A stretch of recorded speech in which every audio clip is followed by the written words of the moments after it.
Good evening, শুভ সন্ধ্যা জানাচ্ছি ত্রিপুরার সম্মানিত চাকরি প্রত্যাশী ভাই বোনদেরকে। আজকে আমরা 4টি চাকরির স্পেশাল আপডেট নিয়ে এসেছি, যেখানে চাকরি প্রত্যাশী ভাই বোনদের নাম এবং কে কোথায় প্লেস অফ পোস্টিং পড়েছে সেই লিস্টটা পাশাপাশি প্রকাশিত হয়েছে। মাননীয় মুখ্যমন্ত্রীর হাত ধরে অফার গ্রহণ, তারপর সেই অফার মূলে অ্যাপয়েন্টমেন্ট লেটার, তারপর এই অ্যাপয়েন্টমেন্ট লেটার মূলে place of posting, next process হলো জয়নিং। এই ধরনের 4টা চাকরি আছে, সেই আপডেটগুলো আমি এসেছি। চাকরিতে আমরা হয়তো আগামী সপ্তাহে জয়েন করব, আগামী মাসে জয়েন করব, কিন্তু সবার মাঝে একটাই কোয়েশ্চেন, চাকরিতে জয়েন করার পর প্রথম মাসের বেতন আমার কত পাবো, প্রথম মাসে আমি স্যালারি কত পাবো, সেটাও কিন্তু কোয়েশ্চেন থেকে থাকে। আগে 4টা চাকরি আপডেটটা দেখে নিই, তারপর স্যালারি দেখব, পাশাপাশি অন্য চাকরি প্রসেসগুলি যেগুলি বর্তমানে অন দ্য প্রসেস মানে অন দ্য ওয়েতে যেটা আছে, পাইপলাইনে যেটা আছে, সেই চাকরির প্রসেসগুলো কী হবে, সেই চাকরিগুলোর মেরিট লিস্ট কবে প্রকাশ হবে, সেই চাকরিগুলোর পরীক্ষা কবে হবে, সেই চাকরিগুলো ইন্টারভিউ কবে হবে, সেই চাকরিগুলো অফার জয়েনিংয়ের ব্যবস্থাপনা কবে করা হবে, বা নতুন চাকরির নোটিফিকেশন কবে আছে, সেটা পাশাপাশি আমরা আলোচনা করব। প্রথমত চাকরি প্রাপকের নাম, ভাগ্যবানদের নাম এবং কার কোথায় প্লেস অফ পোস্টিং পড়েছে এবং স্যালারি কত সেটা দেখে নেব। 1 নম্বর চাকরির আপডেট, টোটাল 4টা চাকরি আছে, আগে আলোচনা করছি। সবগুলি চাকরি কিন্তু ফিক্সড পে বেসিক্সে, ত্রিপুরা সরকারের সরাসরি ডাইরেক্ট নিয়োগ, কোনো কন্ট্রাকচুয়াল চাকরি কিন্তু নয়। প্রথম, স্বাস্থ্য দপ্তরে ল্যাবরেটরি টেকনিশিয়ান পোস্টের ভ্যাকেন্সি এসেছিল। সেই ভ্যাকেন্সি মোতাবেক এক্সাম ভাইভা হওয়ার পর ফাইনাল মেরিট লিস্ট প্রকাশিত হয়েছে। সেই ফাইনাল মেরিট লিস্টের উপর ভিত্তি করে মাননীয় মুখ্যমন্ত্রী নিজে অফার বন্টন করেছে এবং অ্যাপয়েন্টমেন্ট লেটারের ব্যবস্থাপনা করা হয়েছে। এখন যারা যারা অফার পেয়েছে তারা কোথায় প্লেস অফ পোস্টিং সেটা বলে দেওয়া হচ্ছে। আজকের ডেটেই কিন্তু এই নোটিফিকেশনটা এসেছে 18/6/2026। ল্যাবরেটরি টেকনিশিয়ান, এখানে যারা যারা চাকরি প্রাপকরা আছে, যেমন সুপ্রীতি সরকার, ওনার প্লেস অফ পোস্টিং পড়েছে আইজিএম হসপিটাল আগরতলা। উনি যে অফিসারকে রিপোর্ট করবে ডিউটিতে, দ্য MS আইজিএম হসপিটাল। এবং সৌরভ নান জিপি হসপিটালে, Smriti Solanki Moni the HDMO TST হসপিটালে, তানিয়া বেগম দ্য MOI সোনামুড়া CECতে, Kripesh Nath MS district hospital North ত্রিপুরাতে, ডোনা শাহ আইজিএম হসপিটালে, পূজা পাল ডিস্ট্রিক্ট হসপিটাল ঊনকোটিতে, প্লেস অফ পোস্টিং বিপ্রজিৎ বুনিং AGMC জিবিবি হসপিটালে। এখানে ল্যাবরেটরি টেকনিশিয়ান পোস্টে যারা যারা চাকরি পেয়েছে তাদের প্লেস অফ পোস্টিংটা কোথায় সেটা এখানে বলে দেওয়া হয়েছে। আর স্যালারি যদি দেখি, ল্যাবরেটরি টেকনিশিয়ানের 20,475 টাকা ইনিশিয়াল বেসিক দেওয়া হবে, মূল বেসিকে 75%, তার সাথে 41% দিয়ে যোগ হবে, অর্থাৎ ইনিশিয়াল স্যালারি যেটা প্রায় 29,000-এর কাছাকাছি প্রথম মাসের বেতন হবে। 28,000 প্লাস আমরা বলতে পারি চাকরি পাওয়ার পর প্রথম মাসের বেতন হবে। এটা হলো প্রথম চাকরির আপডেট। এখানে কি করতে হবে সবার সেটাও আমরা জানার চেষ্টা করি। যারা যারা অফার পেয়েছে,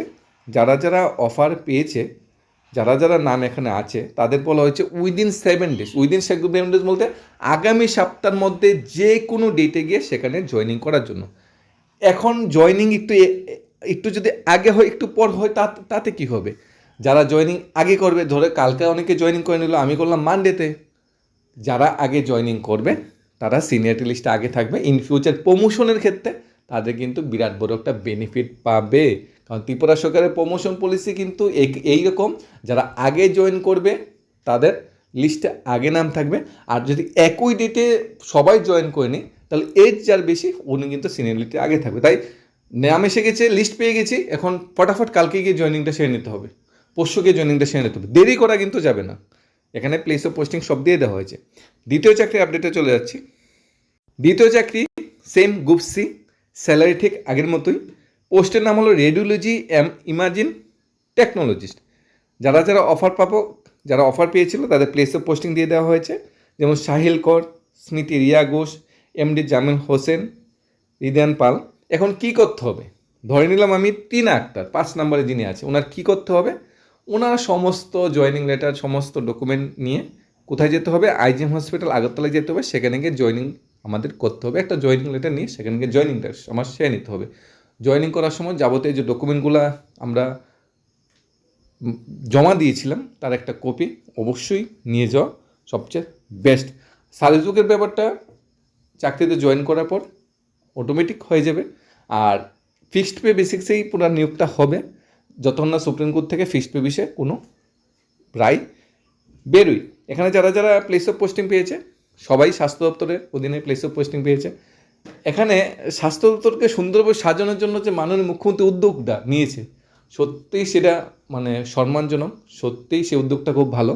কারণ এখানে প্লেস অফ পোস্টিংটি দেখলে বুঝো যায় যে শুধু আগরতলা জিবি আর IGM hospital place of posting দেয়নি, এখানে কমলপুরে, করবুকে, পানিসাগরে, সোনামুড়াতে, মোহনপুরে, নরসিংগড়ে, অমরপুরে, তারপর সাবরুম, অমরপুর, মানে প্রত্যেকটা জায়গা, প্রত্যেকটা ডিস্ট্রিক্টের প্রত্যেকটা জেলাতে কিন্তু প্রত্যেকটা জেলার প্রত্যেকটা সাব ডিভিশন এরিয়াতে কিন্তু প্লেস অফ পোস্টিং পড়েছে। এমনকি পিএসসি সেন্টারগুলোতেও প্লেস অফ পোস্টিং পড়েছে।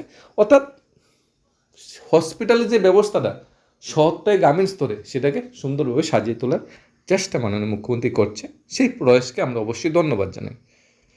এরপরে যেটা স্বাস্থ্য দপ্তরের অধীনে optimistic group B non gazetted, দেখো গ্রুপ বি ক্যাটাগরি যে পোস্টগুলো হয় সবটা কিন্তু রেগুলার পে স্কেলে চাকরি হয়, কিন্তু এই প্রথম আমরা দেখলাম গ্রুপ বি ক্যাটাগরিতেও ফিক্সড পেতে চাকরি হয়। সত্যিই সেটা অনিয়ম, সত্যিই সেটা অবাঞ্ছিত, সেটা মেনে নেওয়া যায় না। গ্রুপ বিতে আমরা ফিক্সড পেতে কোনো সময় পাইনি, এবার প্রথম পেয়েছি। 28,200 টাকা ইনিশিয়াল বেসিক দেওয়া হবে, মূল বেসিকের 75%, তার সাথে 41% সেখানে দিয়ে অ্যাড হবে, 41% দিয়ে, অর্থাৎ প্রায় 39 থেকে 40,000 মতো প্রথম মাসের বেতন দাঁড়াবে। 40,000 তো হবে না, 39,000 কাছাকাছি প্রথম মাসের বেতন হবে অপটিমিস্ট হিসাবে যদি জয়েন করি। লেভেল 11 অনুযায়ী লেভেল 10 পর্যন্ত ফিক্সড পে চাকরি হয়, লেভেল 11ও ফিক্সড পেতে চাকরি হচ্ছে, সেটা সত্যি একটা নতুন কিছু আমরা দেখতে পারলাম। এখানেও দেখো স্বাস্থ্য দপ্তর দিনই নিয়োগটা প্রসন্নিতা বর্মা যেরকম তেলিয়ামুড়াতে পোস্টিং করেছে, অর্পিতা ঘোষ এজিএমসিতে পোস্টিং করেছে, পূজা চক্রবর্তী আগরতলা সিটি হসপিটালে পোস্টিং করেছে, শুভম মোদক খোয়াই পোস্টিং করেছে, মৃণালকান্তি সরকার গুমতিতে পোস্টিং করেছে, ধলাই পোস্টিং করেছে, সিপাহীজলায় পোস্টিং করেছে, সাবরুম, তারপর আমাদের লংতরাই বিলি, গন্ডাতোষা, করবুক, তারপর শান্তিবাজার, কল্যাণপুর, মানে প্রত্যেকটা ডিস্ট্রিক্টে বিভিন্ন যে হেলথ সেন্টারগুলো আছে, হসপিটালগুলো আছে, সেখানে কিন্তু প্লেস অফ পোস্টিং দেওয়া হয়েছে। এখানে কিছু কিছু জায়গাতে যেমন পূজা চক্রবর্তী সিরিয়াল নাম্বার 4-এ যে পূজা চক্রবর্তী আছে সিটি হসপিটাল আগরতলাতে ওনার প্লেস অফ পোস্টিং করেছে। এখানে Puja Chakraborty found temporary unfit to joining on the first appointment due to pregnancy more than 12 weeks, therefore under provision যেটা বলা হয়েছে গভর্নমেন্ট পার্সোনাল যে প্রভিশন দেওয়া আছে, her appointment held in absent until her confident in over, vacancy against which she is selected skip reserved for her, she should be re-examined for fitness certificate 6 weeks after the date of confinement, and on production of medical certificate fitness she will be appointment to the post keep reserved her and report duty of the officer as mentioned against her। এখানে প্রেগনেন্সির জন্য পূজা চক্রবর্তীর অ্যাপয়েন্টমেন্টটা পোস্টিংটা বর্তমানে আটকে রাখা হয়েছে, যখন medically fit হবে তখন উনি গিয়ে প্লেস অফ পোস্টিং চাকরি কিন্তু পাবে, ওনার চাকরিটা অন্য কেউকে দেওয়া হবে না, চাকরিটা কিন্তু উনি অবশ্যই পেয়ে যাবে। আরেকটা প্লেস অফ পোস্টিং যেটা গতদিন বেরিয়েছিল, আমরা অনেকেই দেখে নিয়েছি, সেটা হলো ত্রিপুরার শিক্ষা দপ্তর অধীনে স্পেশাল এডুকেটর পোস্টের ভ্যাকেন্সি ছিল শিক্ষা দপ্তর অধীনে। এই স্পেশাল এডুকেটর পোস্টে 57 জন সিলেক্টেড হয়েছিল।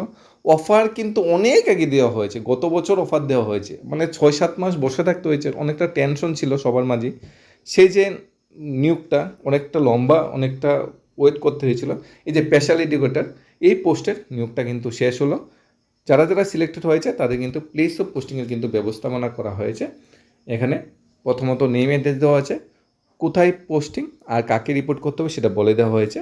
যেমন রাজেন হারাঙ্কল প্রথম ওমপি ইংলিশ মিডিয়াম স্কুলে প্লেস অফ পোস্টিং করতে হবে, এবং ডিডিওকে ওমপি ইংলিশ মিডিয়াম স্কুলের হেডমাস্টার্স যে আছে উনি কিন্তু এই স্কুলের ডিডিও। তারপর সুস্মিতা শিশুবিহার হাই সেকেন্ডারি স্কুলে, ওনার ডিডি হলো শিশুবিহার হাই সেকেন্ডারি স্কুলে। রেশমা অবিস্টলা হাই সেকেন্ডারি স্কুলে। Simon Jamatia Nayapara English medium স্কুলে পোস্টিং। সায়নদেব ঈশানপুর হাই স্কুলে পোস্টিং। এখানে ডিস্ট্রিক্ট প্রত্যেকটা জেলাতে ভাগে ভাগে করে শিক্ষা দপ্তরকে সুন্দরভাবে সাজানোর জন্য সবার এখানে প্লেস অফ পোস্টিং দেওয়া হয়েছে। অর্থাৎ আমরা দেখতে পেলাম স্বাস্থ্য দপ্তরের অধীনে টেকনিক্যাল পোস্টে, অপটিমিস্টিক পোস্টে, ল্যাবরেটরি টেকনিশিয়ান পোস্টে নিয়োগের অ্যাডভার্টাইজমেন্ট মূলে স্বচ্ছ পদ্ধতি নিয়োগ প্রক্রিয়া শেষ হওয়ার পর সবার প্লেস অফ পোস্টিং দেওয়া হয়েছে, এবং স্পেশাল এডুকেটর যেটা টিআরবিটির মাধ্যমে এক্সাম হয়েছিল তাদের কিন্তু প্লেস অফ পোস্টিং দেওয়া হয়েছে। এখন ফার্দার যে চাকরির প্রসেসগুলো আছে, বিশেষ করে টেট 1 টেট 2, সেই বিষয়ে আমরা স্পেশাল একটা আপডেট বা স্পেশাল একটা ভিডিও আলাদা করে তৈরি করব। চাকরি হতে সে ভাই বোনদের রিকোয়েস্ট ছিল এই বিষয়ে একটা আপডেট দেওয়ার, এই বিষয়ে একটা ভিডিও করার, সেটা আমরা আলাদা করে করব। সে বিষয়ে আমরা আসছি না এখানে। আশা করছি টেট 1 টেট 2 চাকরি হতে সে ভাই বোনদের যে স্বপ্নটা শীঘ্রই পূর্ণ হবে, কারণ ত্রিপুরা শিক্ষা দপ্তরে ক্রাইসিসটা হিউজ নাম্বার ক্রাইসিস। সেই ক্রাইসিসটা দূরীকরণ একটাই রাস্তা, সবার একসাথে নিয়োগপত্র দেওয়া।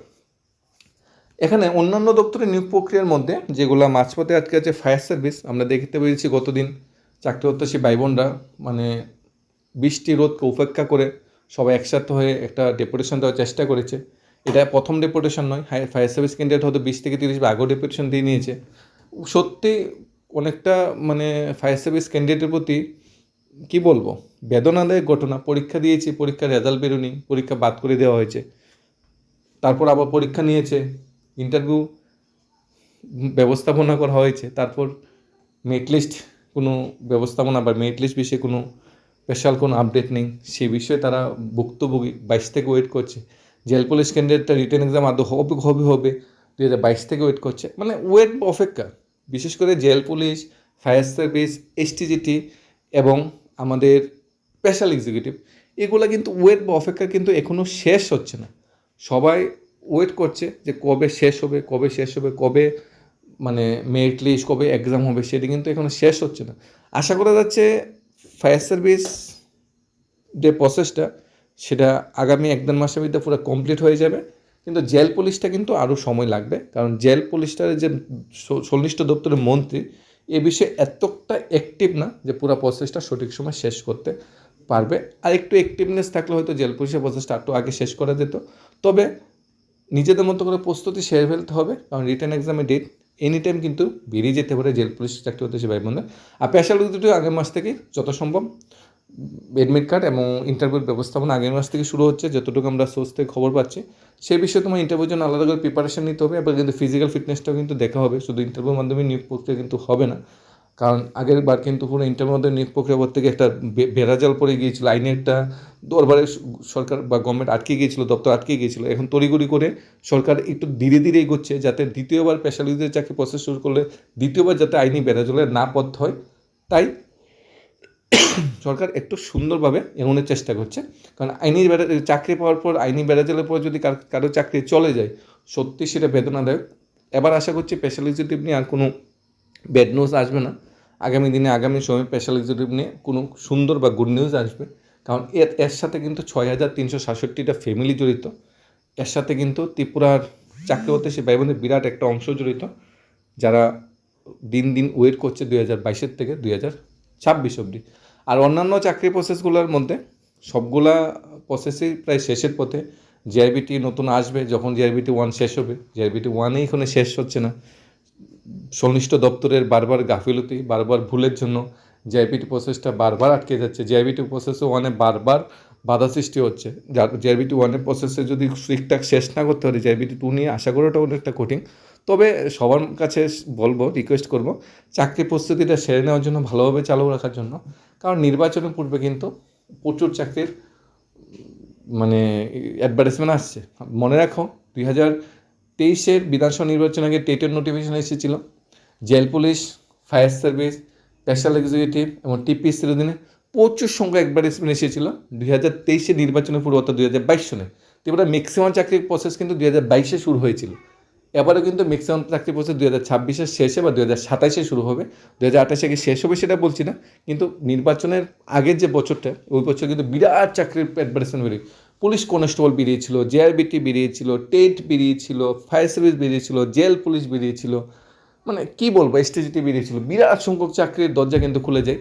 তাই তোমাদের সেইভাবে প্রিপারেশন নিতে হবে। নির্বাচন আসলে অনেকে মানে ভাবি ঠিকই যে লস, গভর্নমেন্টে অনেক কষ্ট খরচ হয়, নির্বাচন আসলে কিন্তু নতুন নতুন চাকরি অ্যাডভার্টাইজমেন্ট আনে, নতুন নতুন প্রতিশ্রুতি আয়ে, যেটি বেকার চাকরি হতে সে কল্যাণী কাজ হয়। যাই হোক, যারা যারা নাম এখানে আছে, যারা যারা পোস্টিং পেয়েছে, আশা করছি শিক্ষা দপ্তর ও স্বাস্থ্য দপ্তরটা এখন আরটু ভালোভাবে চলবে।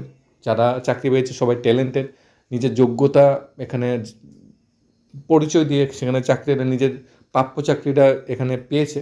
সবাইকে কংগ্রেস, অভিনন্দন। আশা করছি তোমরা ত্রিপুরা সরকারের ডেভেলপমেন্ট আরও কাজ করবে। এবং ত্রিপুরা সরকার উন্নয়নে বা যে সবার কাছে যে পরিষেবা পৌঁছে দেওয়া, স্বাস্থ্য পরিষেবা, শিক্ষা পরিষেবা একদম গ্রাউন্ড স্তরে এবং নিচু স্তরে পৌঁছে দেওয়ার দায়িত্বটাও তোমরা সুন্দরভাবে পালন করবে। এবং তোমরা চাকরি জীবনের শুরুর জন্য তোমাদের সবাইকে কংগ্রেস অভিনন্দন। আশা করছি তোমাদের চাকরি জীবনটা খুব সুন্দর এবং মধুরময় হবে। ধন্যবাদ।